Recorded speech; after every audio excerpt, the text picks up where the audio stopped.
If Ethan Klein used DeepSeek instead of ChatGPT, yuck. Okay, he would have known better. Oh, he would have known. I love Belden Road. I'll send you postcards on the high-speed rail after Elon arrests you. Bro, you are not getting in, okay? You are not you're going to be just as cooked as we are, pal. No, he glazes China way more than I do. He's a no, he will get so he's getting first and he's getting on the boat out. Oh, for sure. He will get the Ben Norton. I think Mike probably glazes China more than I do. I would say he's like the one guy that glazes China more than me. Yeah. If the old one use DeepSeek, yeah. Although, can Westerners use DeepSeek still? I thought they like closed accounts or something. I don't use AI. I don't use AI shit. Yeah, Are we boomers for that? I feel like it's a principled stance, and also it's stupid. It's principle, but it's like I've yet to encounter like here. I'll give you an example, right? Like before AI, ChatGPT became the frame through which people talked about this. Like I've used things that are like AI audio transcription that save me a lot of time and pain in my ass. But like the idea of it's like I'm going to rely on this magic text box, and by say magic, I mean that like a text box that doesn't show its homework and gives me false shit all the time. Yeah. What use do I have for it? Yeah. No. What use do I have? It's like asking your friend who's like very convincing, but who doesn't know everything. And I'll add that like I think that there are things that it's useful for in like a simple like if you like there's office job stuff that I can see it useful for, and like I'm not going to begrudge anybody for using that, but like for the things that I do and that people have tried to shove it down my throat or like really really talk it up to me, it's like everything that they're describing, it's like, no, I've got a better process for that I do with my much smarter human brain that processes the information. And that, by the way, like people are paying for me to do, not for like a shitty computer imitation of me to do. Yeah. Holy shit. Every time I turn on Twitter, there's a new insane thing that I'm seeing. My Twitter feed is like definitely polluted by whatever I'm looking at, but goddamn, there's way too much like Ethan Klein Instagram story posting. This man never stops posting on his Instagram stories. Yeah. The latest thing before we move on to Could Have Been Love, the latest thing I saw was he was apparently complaining about shit that I talked about in the Theo Vaughn interview. What? Yeah. What is he? I saw someone post in the. Does he have like anything else to give a fuck about? No. The Lakers. He lives in Los Angeles. I've never seen anybody crash out this long before in my entire. Look, this is so funny. This Twitter poster also posted the Instagram story on the side. Theo having a son. I'm not asking about his statement to kill Rick Scott. His love and disdain for terrorism. His disdain for liberal democracy. Yeah, his love and support for terrorism, his disdain for liberal democracy is truly an embarrassment that I hope Theo doesn't live down. Ironically, similar to how Hasan interviewed the Houthi terrorists. Like, ironically, a word I know. Yeah, I'm also a terrorist, just like the other the kid who's not even a Houthi, and.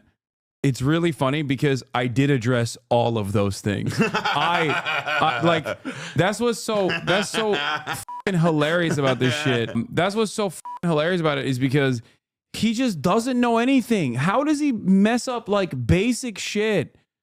Like all you had to do was just like, I don't know, look at the comments of the video to see like Hasan talks about this, you know, like sometimes they just like put the time codes and shit.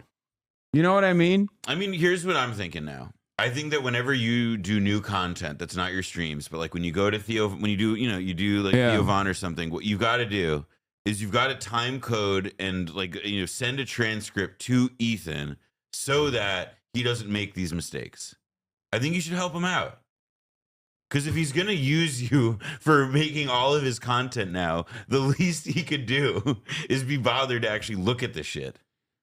Yeah. It's so ridiculous because like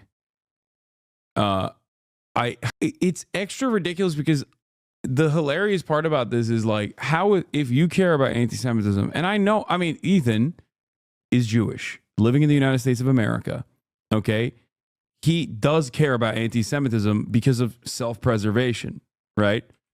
And as someone who I know cares about anti-Semitism because of self-preservation, how are you so obsessed with me that you don't see how scary this is, because Theo interviewed me 2 days ago, and it got 600,000 views.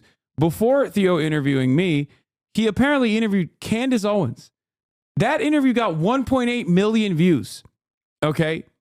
Like, you can say, oh, well, he knows Hasan. That's why he's like this active and this, this aggressive about this shit or whatever. But it's like, dude, if you care about growing anti-Semitism in the country, okay, how the do you not even, and I'm not even blaming Theo for this. I'm saying, how the do you not see this being a very damaging dynamic? Okay. Well, I think it's because, again, he doesn't like this right here implies that Candace Owens didn't make Ethan look bad. Yeah. Candace Owens isn't the reason that like people who watch Ethan's streams say like you sound like an idiot to him. Independent of anything else, okay? You're getting mad at a dude. You're getting mad at a dude who went on Theo Von's show, okay, to basically talk about progressive values and try to claw back a little bit of this media space from the incredibly dominant right wing, okay? Just claw back a piece of this space, this media landscape, back to the progressive side. Because that's my goal. My goal is to go to these spaces and explain to them what my positions are. Explain to them that your enemies aren't trans people, your enemies aren't gay people, Guatemalan migrants are not your boss, right? It's like, to lock in and understand who the real villains are, to talk about how Trump is a hypocrite and he's wrong and he's phony and how he's actively harming you. And I do a pretty good job at that. So in that process, you as a person who claims that they are by anti-Semitism and B, someone who is supposedly progressive, how the do you not see how awful this dynamic is? That someone who is both right-wing and also deeply anti-Semitic is getting infinitely more clout. Like, they're growing. Right-wingers are growing. This is my warning to the liberals, okay? This is my warning to the liberals, to people who care about these values, whether you care about like social progress or whether you care about anti-Semitism growing, okay? I am not your enemy. You have maybe deluded yourself into thinking that that is the case, but lock the in. You are being incredibly stupid and self-centered and not realizing that the right is dominating this space. Does this mean that I am not worthy of criticism, that you can't criticize me at all? Of course not. Okay? Of course not.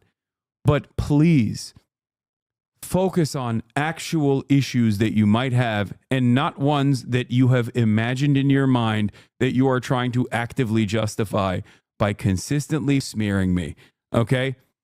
I'm going to keep doing what I'm doing, but I do hope that liberals understand what is happening. I hope that liberals understand what is in front of them, okay? Because the reality of the matter is the right, whether we like to admit it or not, are incredibly dominant in this sphere.